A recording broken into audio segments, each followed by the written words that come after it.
Hello pretties, welcome to Viv's Reel. I'm happy you're here because today I want to talk about a movie. And if you've been here from the beginning, then you will know that I absolutely love watching movies and TV shows and reading mangas and anime, and I just love entertainment in general. So I really want to take this time to talk to you guys about The Kissing Booth 2 that just premiered on Friday, July 24th. So, before we get started, please don't forget to like and subscribe so you can become a resident of Viv's Reel. Oh my god, I'm like spacing out. But please become a resident of Viv's Reel, subscribe, and yeah, let's get started. I was originally thinking about doing a review, and then I was like, no. I just don't enjoy them as much. I really like just spoiler talk and just kind of talk about like the plot and then like all the characters and what I thought of the whole movie. And that's kind of what I want to do. By the way, I'm getting a little bit of that white line that you get on your lips. This is not the right shade for me. And I think that's what's causing it. But besides the point, let's get started. Alright, so The Kissing Booth 2. By the way, before I get started on all of this, I do want to specify and say this at the very beginning because I know the way it's going to sound at the end. I came into this movie thinking I'm Team Noah all the way. And by the end of this movie, I didn't know where I stood no more. So let's put that out there. If you haven't watched the first movie, please watch it. It's on Netflix. And if you haven't watched the second one, please watch it. It's on Netflix. But in the first movie, you see kind of Elle and Noah kind of got together behind Lee's back. Lee is Noah's brother, and Lee has a lot of, insecurities about his brother, and he didn't really want Elle to go with Noah. So that, and they were kind of sneaking around, and so they already kind of have a bit of a history of that. I just want to put that out there in case you haven't watched it and for whatever reason you're listening to me talking and spoiling the second movie, even though you haven't watched the first one, which I don't think you'd be that person, but like you never know. Because I've been that person. And then depending on what they say, I'm like, okay, I'm going to go watch the first one and then the second one. So, just putting that out there. I'm that person that does not mind spoilers. So the way I'm going to do this, the same way I did the Legacy Season 2, which is I'm going to go by the characters. And I want to leave our main 3 characters to the end. So I have a lot. Actually, the main 4 characters to the end. So I have a lot of thoughts about that. Alright. So let's start out with Molly, with Mrs. Flynn, which is played by Molly Ringwald. I was a little disappointed that she wasn't really as involved in this movie. Now, granted, she was not the main point in the first movie, but she was definitely like around. And we really didn't even see her much, except for her like gasping during Thanksgiving dinner. Like she wasn't really involved. And that kind of hurt a little. I was like, I wanted to see more of her. Like I really did. So that was a little bit of a disappointment. I don't really have anything to say about her because she wasn't really in the movie. I think like overall she got like 3, maybe 5 minutes of screen time, like tops for the whole movie. That's it. So there's that. All right, then you have Chloe. This was an interesting character for me because towards the entire movie I was like, fuck this bitch. This is girl code. You should know. I don't care if you're like like an Elaine in Seinfeld. Like she's more like a man kind of thing. Like she's definitely part of the guys. And I could totally get that because I've said this before. I'm a tomboy. And I've been in a lot of things where I'm the only girl. For martial arts, I was the only girl. For for football, sometimes I'm the only girl. For basketball, sometimes I'm the only girl. I'm not that good at basketball. I'm just gonna put that out there. I'm just not. But I'm the only girl around a lot, and I have a lot of guy friends, and I'm the only girl around a lot. But even me being the only girl around, I feel like I still got girl code, okay? Like, that is not a justification for you to not have girl code. And I just felt like she didn't have it. Like, she didn't, it's not even that she didn't know about it. It's like she didn't care to know about it. Like, there's just things you gotta do. You know? You know. If you know, you know. And she did not have it. Like, I don't care. Because I've been there where let me just tell you what happened. So what happened is, one of the big things in the storyline was that her earring she lost her earring and it was underneath Flynn's bed, Noah's bed. And when Elle found it, she was like, what the hell?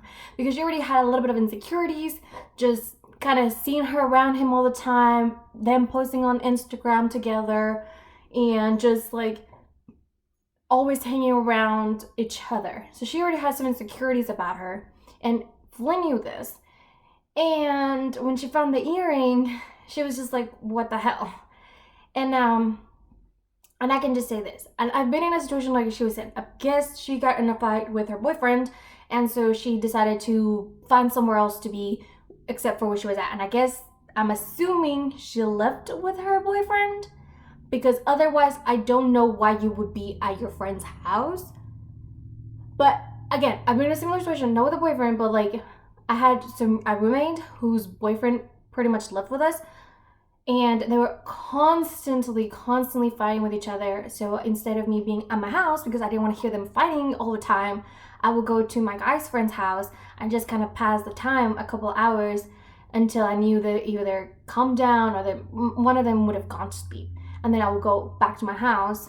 But I was trying to escape my house. So I'm assuming she lived with her boyfriend. They didn't actually say that if she did or not, which I don't know about that. So again, I've been in that situation. So I guess I get it, but I definitely never left my earring underneath their bed. Like, I don't care how close you are to your friend, you never leave your stuff behind. And there was definitely times where she acted, and I almost felt like, is she being shady?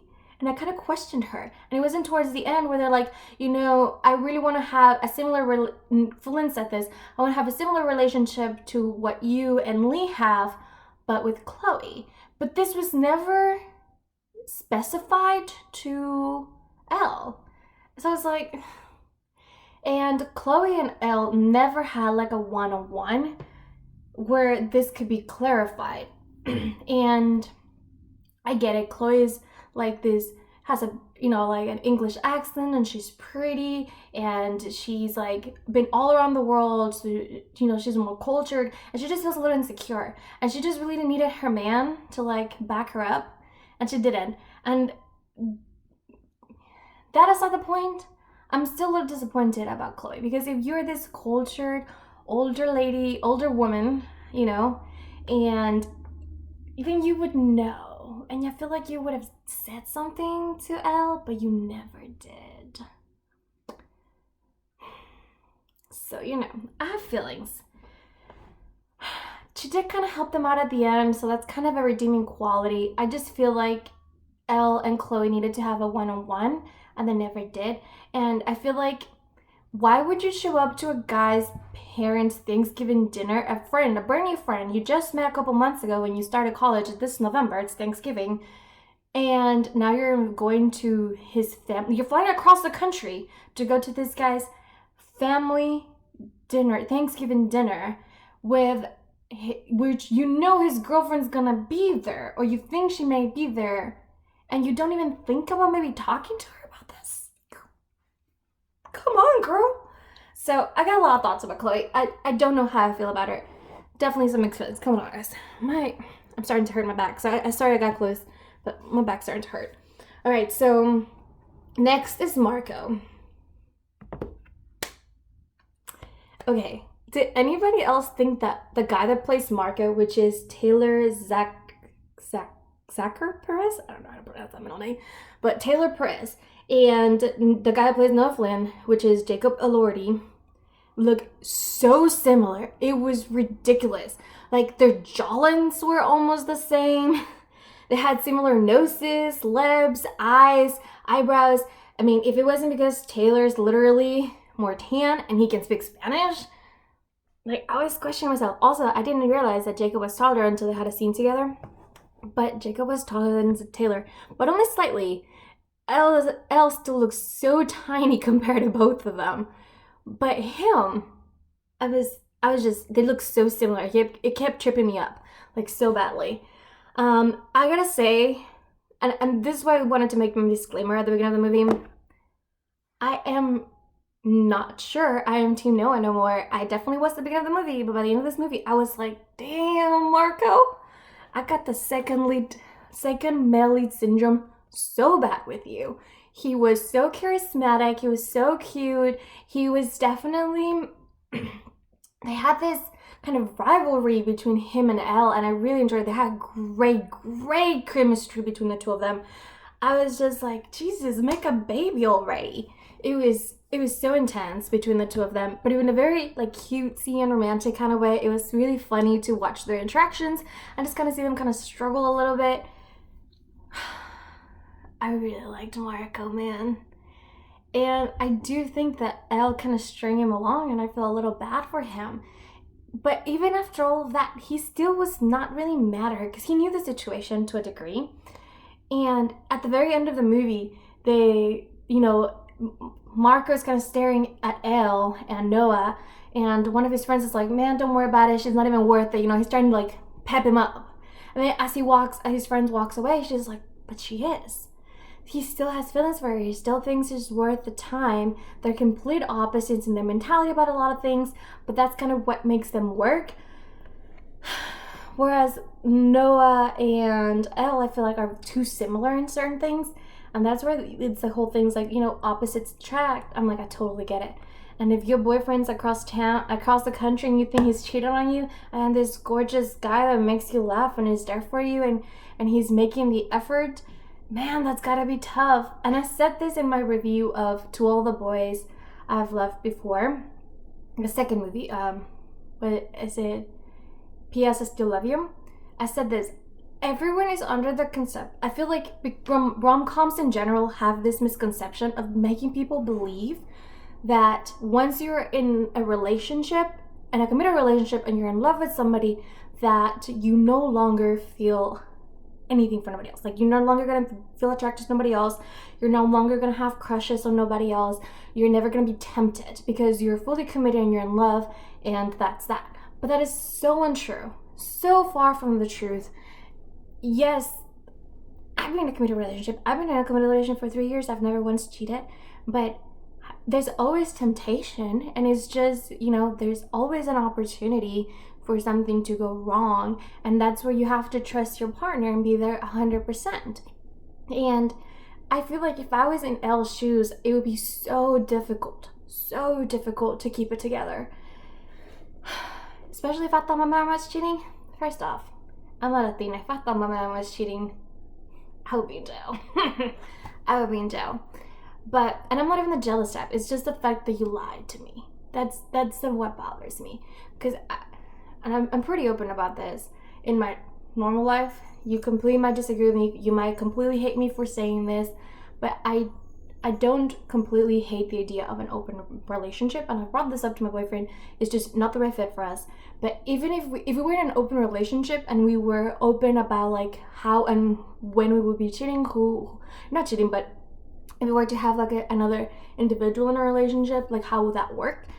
And that I'm okay with, because there's that open communication, there's that trust, there's that back and forth. He's communicating. If you lie to me, that's when you cheated. When you lie to me, that's when you cheated. Not even like anything else. It's just the fact that you lied to me. Like, if you were to like get drunk with his friends and make out with some random girl, if he tells me right then and there, we can talk about it. We can get over it, But if he waits like a month for someone to slip, something on Instagram to pop up, that's when we have a problem. The lying. That's the problem to me. Again, not an excuse for what Elle did. She absolutely string Marco along.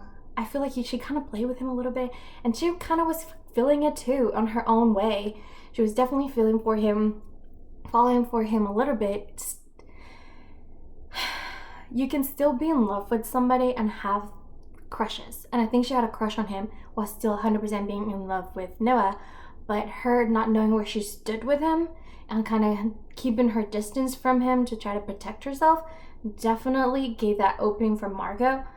And I understood her mentality throughout the whole thing. Like, I was like 100%, I can see any girl doing this mistake and absolutely falling for it. I could totally see it.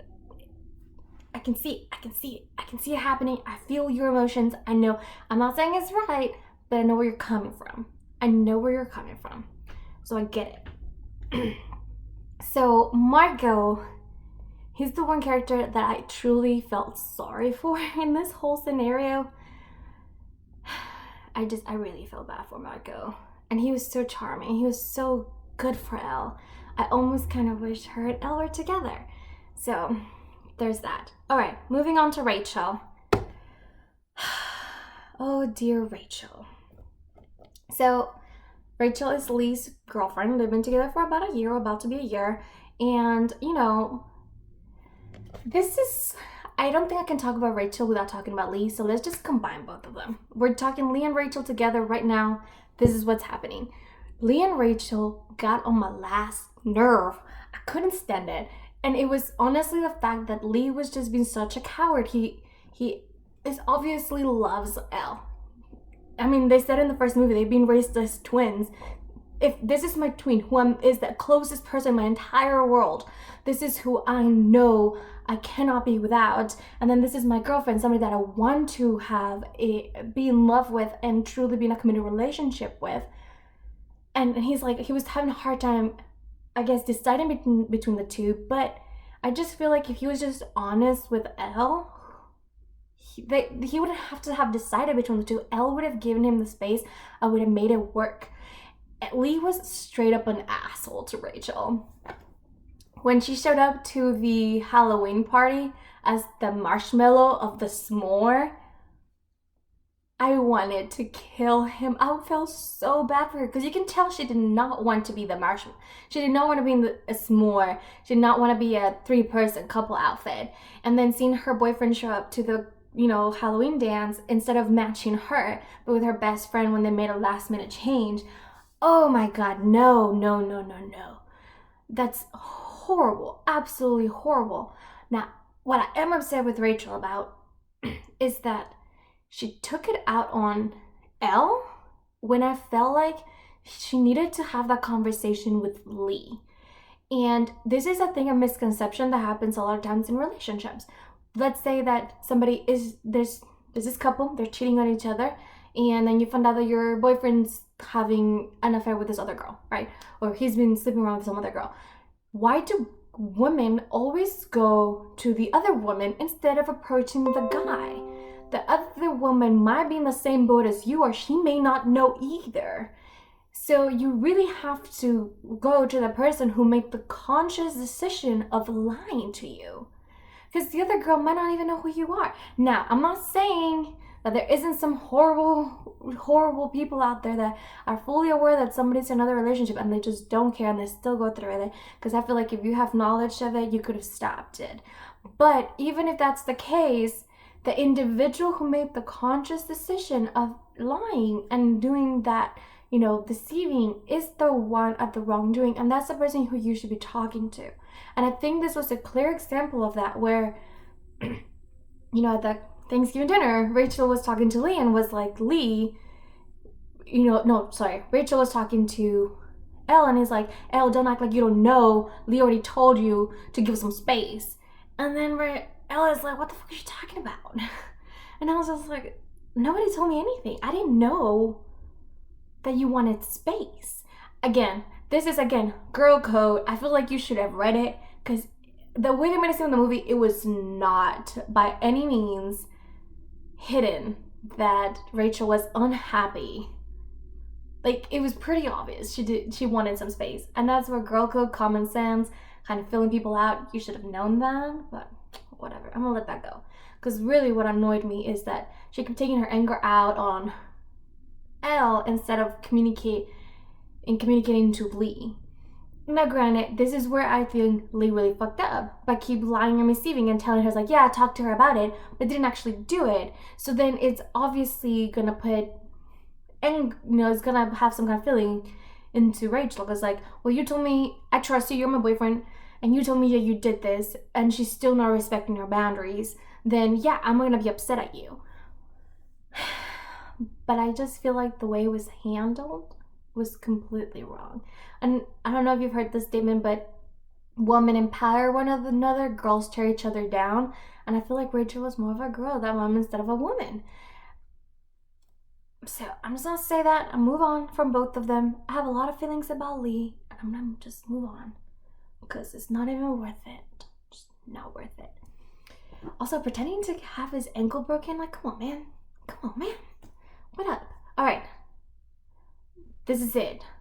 the mean squeeze. We're going Noah and Elle, and we're just gonna do them together, okay? So, and if you read the novella, you would know at the beginning of the movie, it kind of seemed like they wouldn't know if they were like together or not. They didn't know if they needed to take some space from each other or whatnot. And even though, so they had that conversation, they quickly hashed it out. So I was like, okay, cool. What's the point of doing all of this? Because I was just like, what's the point of talking about like you don't want space?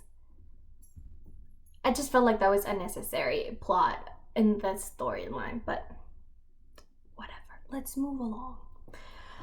Okay, so that happened, and then Chloe was super depressed. Then she started making some friends, and that's when things, kind of got started and whatnot. And that's when Elle started getting a little insecure about Chloe, and she brought it up to Noah, which I do think that was the right call to do. Noah told her nothing's happening. You don't have anything to worry about. We're good to go.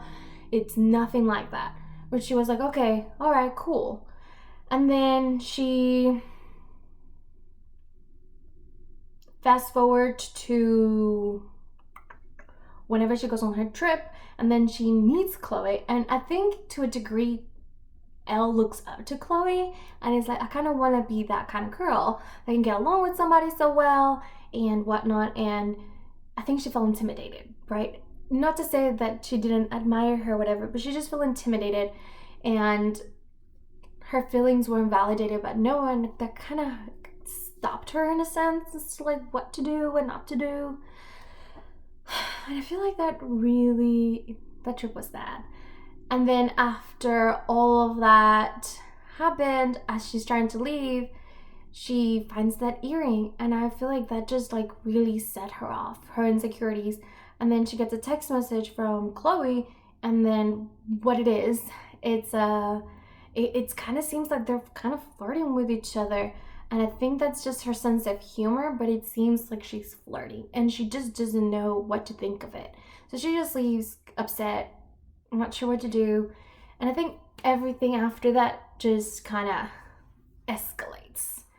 So she does end up telling Noah about the earring and how she felt about it. And after that, he was just like, I'm just going to try to make sure that you don't feel insecure. But the way he went about it was by lying to her. Because there was definitely this thing where Chloe and Noah went to this concert, and he left his cell phone behind in his apartment to whatever reason. So his roommate answers the phone and is like, oh, he went to the concert. So Elle asked, who he's with? It's like, oh, he went with that girl Chloe. And when Elle asked him, like, oh, who do you go with? I'm like, oh, I went with my guy friends. So I was like, why are you lying?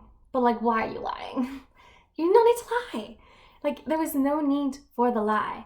Also, the fact that you stood her up, that really messed with me, man. I hate it when that happens. Don't stood her up. That's what was mad at Lee too. He also stood up Rachel, and Noah stood up Elle. Like, don't stood, like, if you are concerned about you guys going to distance and you can't even keep your appointments, like, come on. And on top of that, you make yourself unreachable by leaving your cell phone behind. It's like you're trying to make this girl have like you're trying to let her imagination go wild. You leave your cell phone behind, you lie to her about who you're with, and you can't even keep your appointments. Come on, man. So, I 100% understand why Elle felt insecure. I think instead of Noah validating her feelings and trying to make her feel secure about her position and their relationship, he did everything the wrong way that you're supposed to go about it. So, there's that. Now, seeing Noah so upset over Elle kissing Margot, I get it. I would have been upset too. I 100% would have. I totally 100% get it. But I just feel like what Noah did to Elle was worse. Because I don't think Elle ever once hinted at Noah that she and Margot were in any kind of, way or shape form involved or might be involved or anything like that. Whereas Noah constantly did things to like mess with her head to make her think she was doing something, like something was wrong. And that's where I'm not cool with. I don't know, people are gonna be upset about like, well, she actually kissed him, so that's worse because she actually did it versus he just lied here and there. And I feel like his lies really messed with the relationship way more than that one kiss did. Because by the point that it got to that one kiss, Elle was already checked out. She was already halfway gone. She was done. She found out that for sure the earring was Chloe's, even though Noah had given her all kinds of excuses. Like, it could have been my roommate's girlfriends. It could have been the person who lived there before me. It could have been she gave her all kinds of excuses. And then she was able to, clarify that it was in fact Chloe's earring because she was wearing it on her Instagram. That's where you're like, what the hell? So I have a lot of feelings about that. So disagree, or you can agree or disagree with me on the comments. I would love to hear it. I just personally feel like what Noah did was so much worse than Elle's one kiss. Okay, anyway, let's keep going. So the whole Elle and Noah getting back together. I don't disagree with them getting back together. I just don't feel the same way that I used to about Noah and about their relationship, where now I have doubts. And the movie ended kind of hinting that there's going to be a Kiss in Booth 3 with, and again, Elle lied again. I don't know why there's lying in this movie, but there's a lot of lying in the second movie. And Elle lied and told both Lee and Noah that she got waitlisted for both Harvard and Berkeley, which not in fact true. She actually got accepted to both, but she just didn't want to pick. And I feel like the reason why she did that is because she no longer is as positive as she was about Noah the way she used to be. And I 100% feel her. I'm like, I wouldn't either. Like, I don't trust him anymore. Like, my trust for Noah is gone, and I feel like that's kind of where she was at too. So anyway, I hope she picks Berkeley, because at the end of the day, that school has a lot of meaning for her. With her mother, that's where her mother went to school. That's where Mrs. Flynn and her mom became best friends. So I would think that it just has more of a sentimental value. And to me, I would think that would be the school that I would want her to go to. If she ends up going to Harvard, I would be so disappointed in Elle, because she went across the country. And granted, Harvard is, Ivy League and all that stuff, so I get it. It's a great school. Not to say that UC Berkeley isn't a good school too, though. She would go across the country to follow a guy that you're not even 100% sure about. Granted, you can still go just for the prestige of a Harvard, but I just don't know. I don't know how I feel about Noah no more. He kind of let me down. I feel like it's going to take a little bit for him to kind of build himself back up, but it is what it is. This is a super long video. I'm just going to stop my rant. If you watched the movie, tell me what you thought about it. Please leave it in the comments down below. I love to hear what you say, because I always like to nerd out as much as possible. So please leave it down below in the comments, and I'll see you in the next one. Bye, guys.